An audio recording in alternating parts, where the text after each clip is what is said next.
gentlemen, we are live from Seattle. The culmination of the summer skirmish. $1.5 million on the line, and it is my honor to be here with, well, to be honest, the best-looking man in this darn venue. Dr. Lupo, how you feeling? I'm feeling fantastic. I am looking forward to every game we can watch this evening. Yes. It's going to be amazing. Tons of competitors, people here live from PAX West. We have tons of competitive gamers from all over the place coming out here to put on a good show, I hope. Now, if you're looking to get in on those, if you get to the grand finals, there are ways to get there. The details, these are those. Heat 1, there's stage 1, the heats. There are 2 matches. Those played out over the course of the day today, and they will take place tomorrow and the following day. A victory royale is 3 points. Second and third place is 2 points, and 4th through 10th is 1 point. On top of that, you get points for elims, Jack. Yes, and this is what everyone played earlier today to get to this point.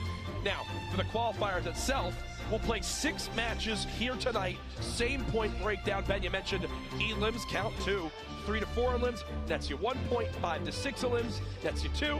7 plus is plus 3. And then again, same rule set on Monday for the finals, where we will crown our winner. But it's the prize that is available. The prize money up for grabs. Are you kidding It's insanity. me? It's an absolute insanity. $225,000 for first. Oh. Okay. And Wheats from Rise Nation, he's actually been a pro player in other games, now switching to Fortnite, which is awesome. Moving on to page 2, there is Sofa on your list. Oh, Merksman made it. Okay, so he's also a pro player for CLG. Blind from C9, who did exceptionally well at the Ninja Vegas event. And as we move now to the 3rd page of the roster, a ton of players we've seen on the Summer Skirmish streams in the past. Zate, DMO, 72 hours, DMO. Saint, I've lost to him many times. Turkey Lips, Wish. You can't even go through the entire list. But look at the number 70 slot. Not Vivid, ladies and gentlemen, one of the highest winners from the Summer Skirmish to this point. And wow, that is a beautiful camera shot. A look at them in the venue. Now, Lupo, you said something earlier. You said these guys, there's no way they can hear what happens out here, but I'm going to be honest. I'm going to challenge this crowd tonight to make a ton of noise. I literally want Seattle representatives to come here and tell us to quiet down from how loud this gets. That's what I want the energy to be like. I know you're all comfortable out there, you can do better than that. Come on, people. We're going to really get involved here tonight, folks. Like you said, competitive gamers, they choose, they have very specific drops. And speaking of said drops, let's jump into the first game. We're getting ready to kick it off here. That is a professional cue to get into the action. Transition, Jack. I love it. What a transition. Strap in. We are now ready for game number 1. A much different bus path than the previous one. We have a north to kind of southeast, which means that southwest corner, granted there's a giant, there's the cut out of the terrain, but I would bet that Greasy and Flush, contrary to maybe a public match, they will be populated. You will see players go there because the stretch is important, the distance they have to travel, and it all depends on the play style. We were talking earlier about whether you land, if you land at a POI versus you land in the boonies, so to say. That's a gameplay choice.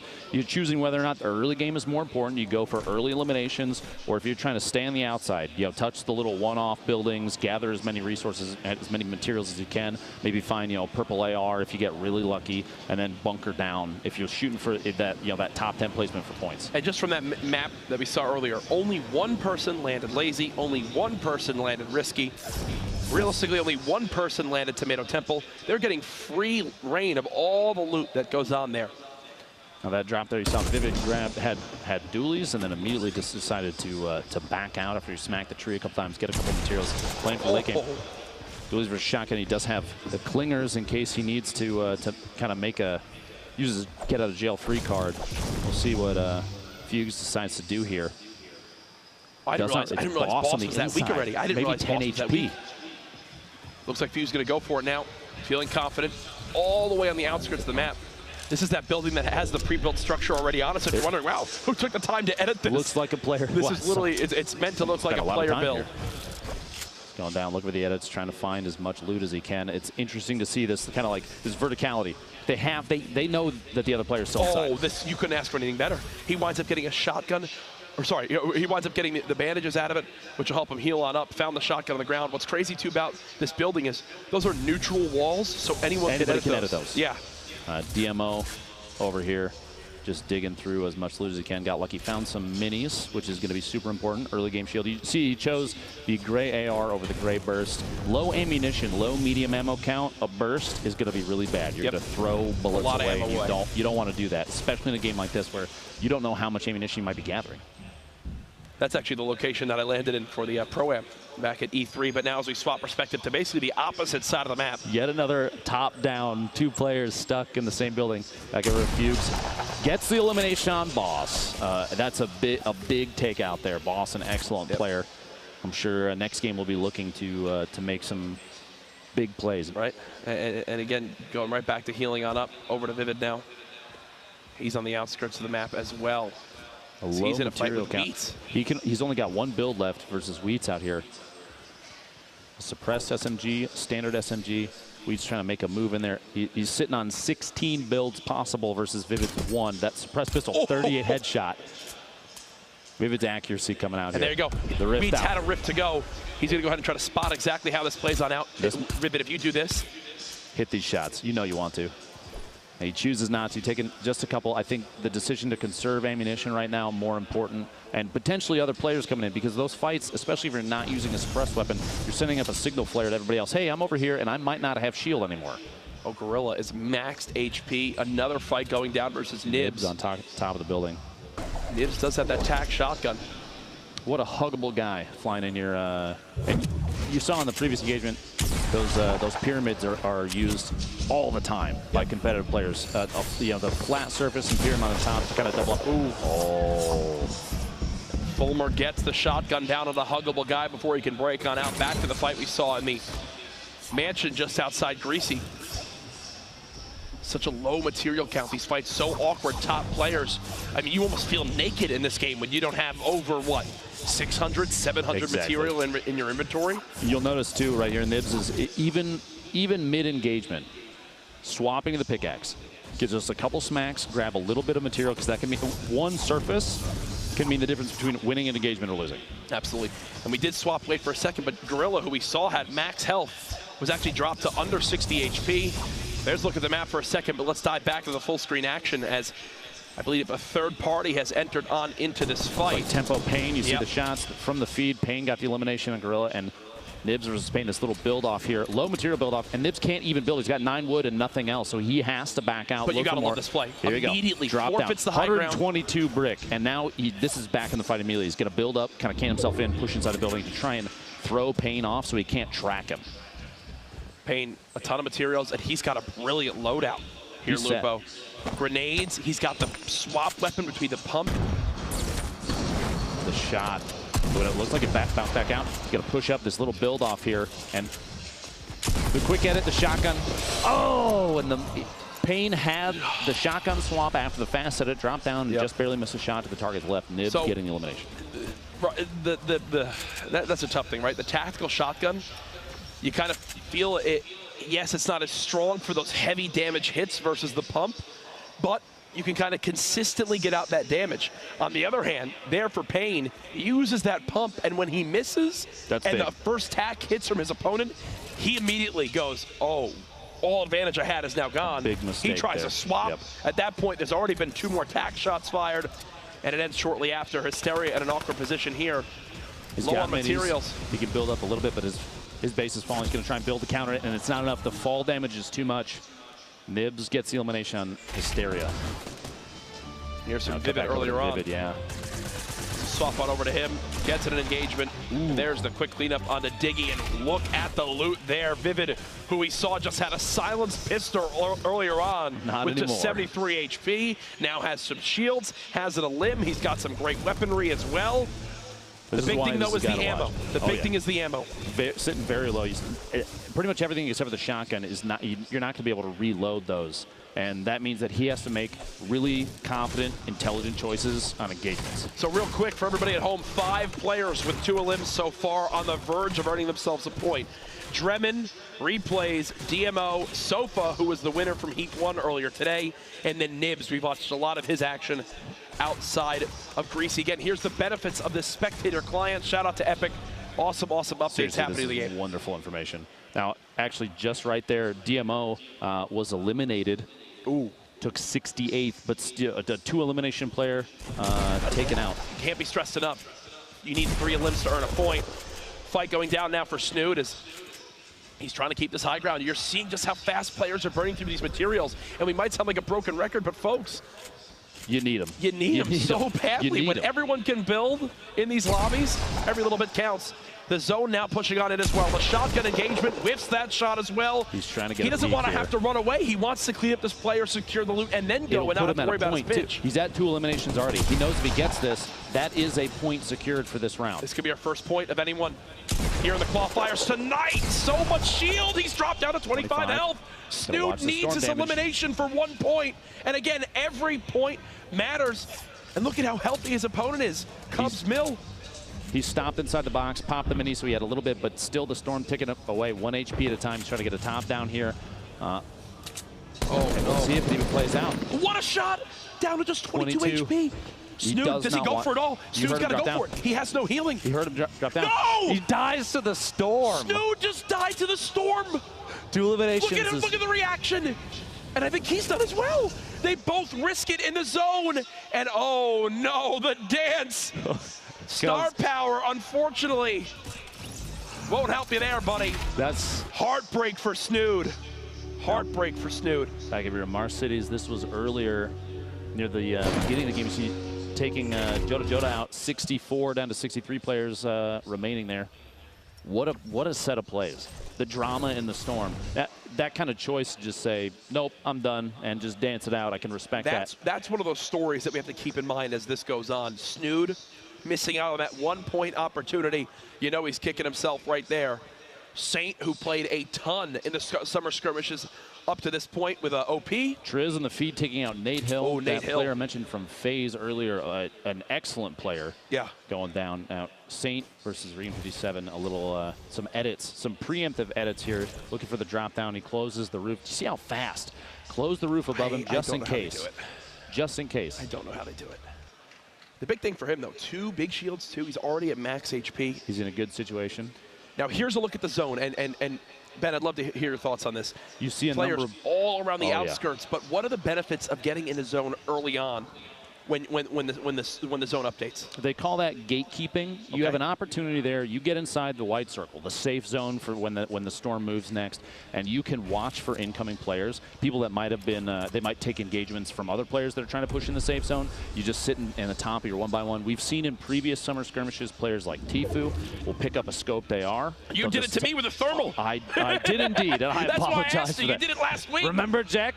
No, you'll see players sit at the top of these things, and they'll wait. And it's not necessarily slow play, it's intelligent play. Yep. They're looking for chances, opportunities to take on people that are in disadvantageous positions and say, I'm here and I can get the last shot on you, because every elimination counts. You said if they get to 3, that's a point. Yeah. And this is a very awkward scenario right now for 72 hours, and here's why. The man has no shields. He's got the Storm at his back. He's got to push forward. And only 75 HP. He does so have many 5 things one-shot him. He's got 5 bandages. He can fight against Storm damage a little bit. It's not going to tick for more than 1 until it closes, and there is a launch pad that he could use. More bandages as well. It's kind of like he just sort of won the bandage lottery there, sitting at 10. And he can use the launch pad and try and fly past these players. The choice to avoid an engagement rather than take it is a huge one, because that means that, especially somebody like 72 Hours, he knows the right thing to do there is worry more about the Storm and less about these people that you know they're going to end up fighting each other. Like Blue T and Replays right now, a little bit of a build fight. Replay looks like he's looking for a snipe shot. You see him he's jumping and whipping back. Here it comes. Oh! There it is! Replays with the headshot. So on right, he's in FaZe. He's got to have a sniper. I'm pretty sure when you join FaZe, there's like a contract where you can only use snipers. I guarantee in those close scenarios. The thought of a 360 went through his head before he hit that shot, and that put him at 3 elims. That's a point. And now he's the second player. Actually, Dremon hit 3 elims earlier on. Ashton with an engagement. The drop there, putting him down to 18. He was at 51. Took some shots from the player that he's in a fight with here. And those little triangle builds building up. Not enough. Dester gets the shot in there on Ash, who pushed through the wall. The spray down of the surface. You saw him kind of try and whip back, block him out, but it wasn't fast enough. He snuck inside the box and got him. But even right here, Flame is sitting on the top of the tower. This is the situation that a lot of these players are going to face, is they build into these boxes, these cathedrals, and there's more than who you know. Gatekeeping. Exactly. Vivid waiting right there at the edge.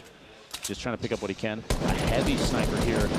Hands a few, but he's going to try and shoot down that green AR, just spamming out the build. This is again for his third elim, and we sound like broken records with some of this stuff. The points they're so important. The points are everything. Again, if you get 3 or 4 elims, you earn yourself 1 point. 5 to 6 elims is 2 points. 7+ elims is 3 points. And then there's also points for placing. Placing is 4th through 10th, you earn 1. 2nd and 3rd, you earn 2. First place is +3.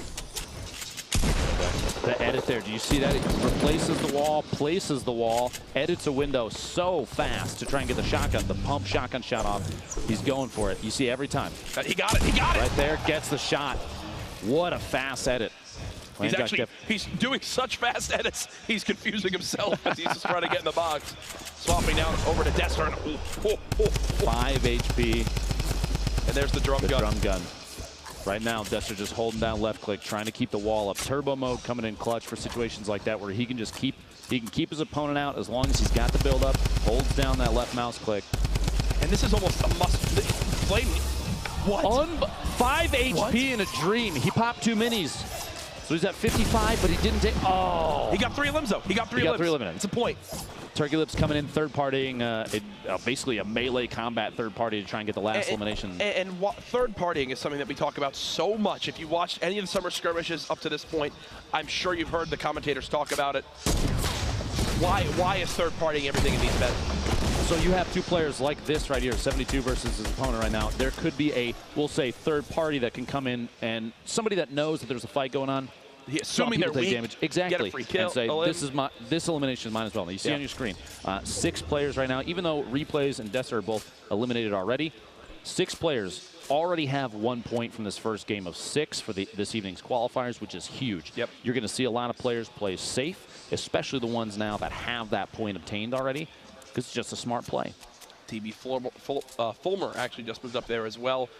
36 players remaining as we move in towards our next zone. This was Turkey Lips earlier on. I think this is when he saw that, push. That free little elim as he went for it here.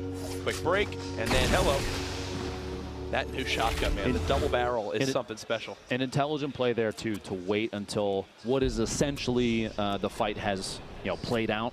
So, there's no reason to push in early because you don't know what they might be carrying. Imagine pushing into that box and there's remote explosives on the wall. You put yourself in a situation where you're going to get eliminated. He waited till the last second and said, okay, now he's healing. They listen for those audio cues, the bandage sound, the drinking the minis or the big shield, and they know when to push in. Ladies and gentlemen, we actually just had our first player hit 5 elims. Fulmer just got 3 elims in the last 30 seconds to move from 2 to now 5. So that'll net him at 2 points so far in this game. But the action, as we see Nibs, who's already got a point on the board in total, he's out of materials. No builds left, and he's out of luck here. Asuji taking the elimination just as the zone is closing in. But Struggs is up top.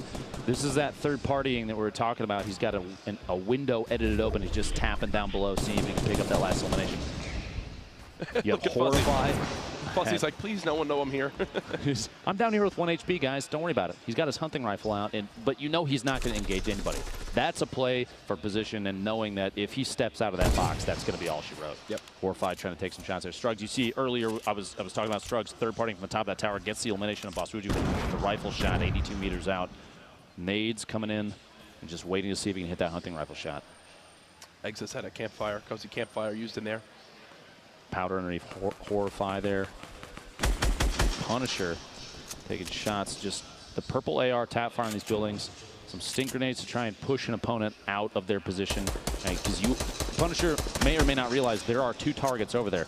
The second one back to the left and actually lower than the one that he was engaging. Here you go. Fulmer did go down, but he is at the top of the board with 5 eliminations, which puts him at 2 points. The only player right now with 2 points in this game. Yeah, and Turkey Lips is close. I think the big thing for Turkey Lips right now is he's only 6 meters, 7 meters from the zone. So he'll be able to rotate quite quickly.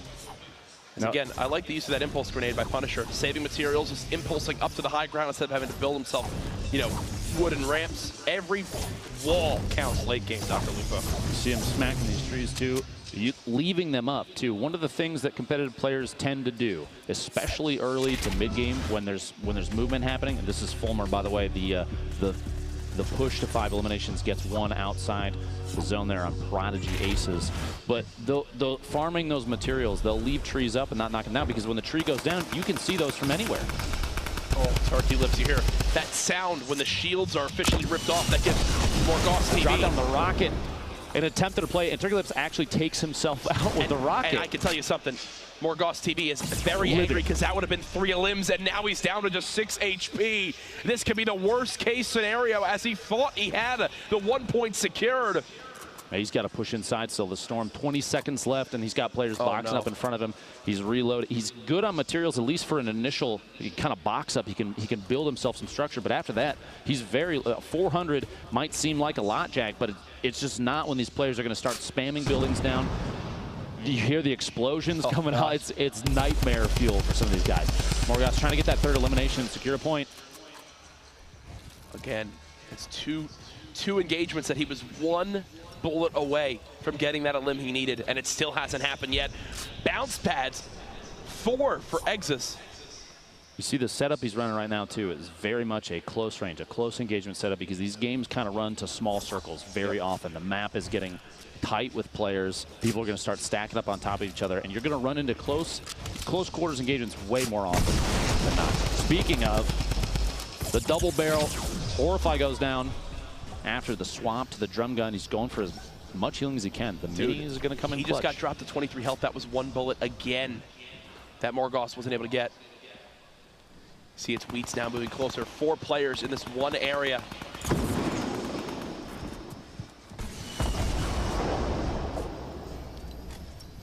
Just continue to shield on up, only 73 health.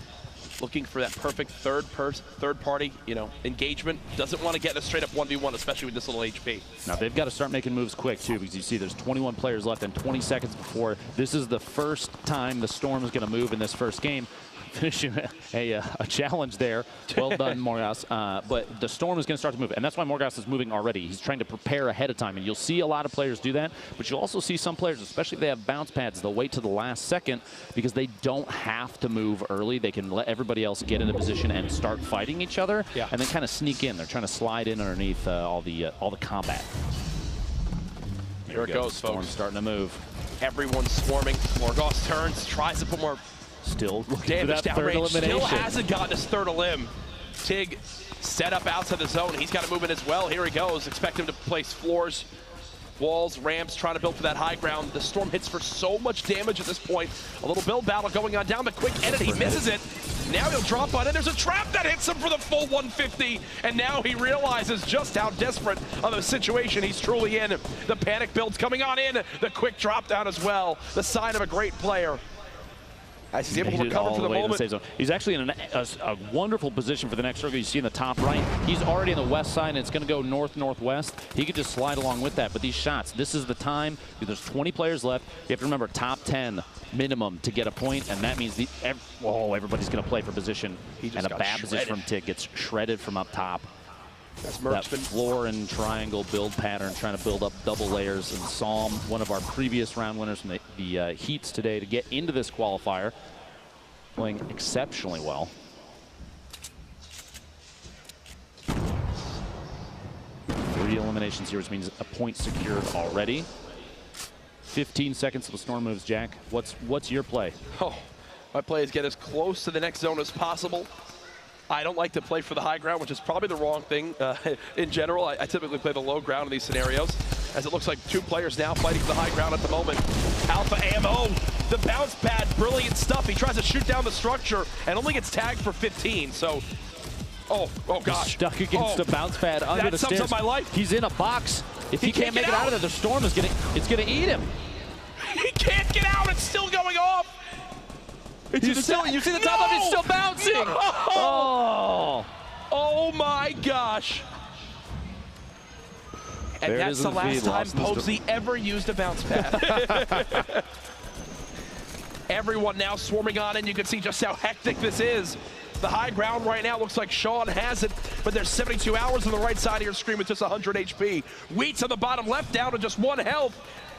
He's every still man for himself at the moment, and here comes the remote explosives dropping him on down.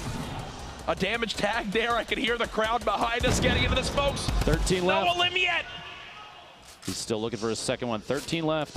3 more players go down, and everyone that's remaining at that point gets at least 1 point.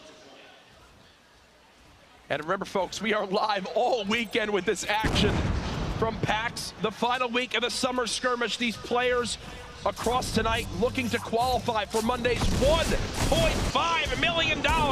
That'll be up for grabs. Sofa goes down up top. The elimination happens for Alpha Ammo. He still needs one more to earn himself that point for limbs. The next player that dies will just be right on the cusp of earning the 1 point for the top 10. Everyone knows it. They want this free point. Who will be the one to drop and just barely miss out? See the push. There's actually a player right above. Goes down. That's 8 remaining. A quick shift in player count as the circle is moving, and that's pretty common in these late zones. Sean's got the high ground, 72 hours. One of the more notable players left in this lobby. Sam, who won that Heat 2 earlier on, still alive. Alpha all the way up top, and how has more Gauss TV stayed alive? He's had that much HP from 3 zones ago. As soon as you say it goes down the shotgun, I think you might have jinxed He just got a limb. Oops. My bad. Apparently Sean was taken, but Sean was taken is still here all the way up top. He's got a top-down view. 0 eliminations, but it doesn't matter. He's playing for late game, and Structure going down. Oh, no! Just barely misses out. That is 3 eliminations here. Okay. That gives him a point. 1 minimum plus. Now, top 3 is +2. So he's got 2 points right now. If he can make it to third, 2 more players go down, that secures him at least 1 more point. Yeah. He's got a campfire. He's out of abilities, ways to heal his HP, but he does have 6 minis in case he gets into a fight. He's popping the campfire right now to try and push himself up as much HP as possible in case an engagement happens, especially right now where he's up top. You were saying earlier, the top being a really advantageous position, but it's not always the best. Not always the best, especially when one of the best players in the game, 72 hours, is still live on the low ground and knows exactly how to play this scenario. Folks, we are down to our top 4. Here's 72 hours. Vulturing from the floor. He's placing traps. And guess what? He's basically saying, come on down, folks. Fall on in, because I've got traps everywhere. One just went off and didn't get him a limb. He's already got 1 point himself. The zone closing on in. This is it, folks. Who will come out on top? Remember, top 3 is +2 points. The trap's still coming on down. You see, he's timing his heal until right when the zone closes. He waited until he could use that last bandage in. Here we go. Everyone trying to heal. Who's going to stay alive? Alpha pushing down. He's using the drum gun, trying to get in. Gets elimination. Uses a bandage. Not going to be enough. Alpha dropped. Strugs wins! Strugs wins! Strugs wins in the final moments with just 20 HP, trying to heal on up. As you saw, everyone was basically on top of each other. It's a heal fight, but in the end, Strugs with what? He only had 1 limb, but a victory will earn him +3 points. Down to the wire, it went there, and here's the final moments again. He had 0 build left. All it was, you hear the spam clicking, just use the bandages, and you can hear the shots. At this point, though, Strugs' mind is basically thinking, I'm either going to get a heal off, or I'm going to go down. Look. He doesn't even rush. 5 HP remaining. Even he didn't believe it. There you go, my friend. Congratulations on the victory royale there. The heals at the end. One of the toughest moments at #1. There you go.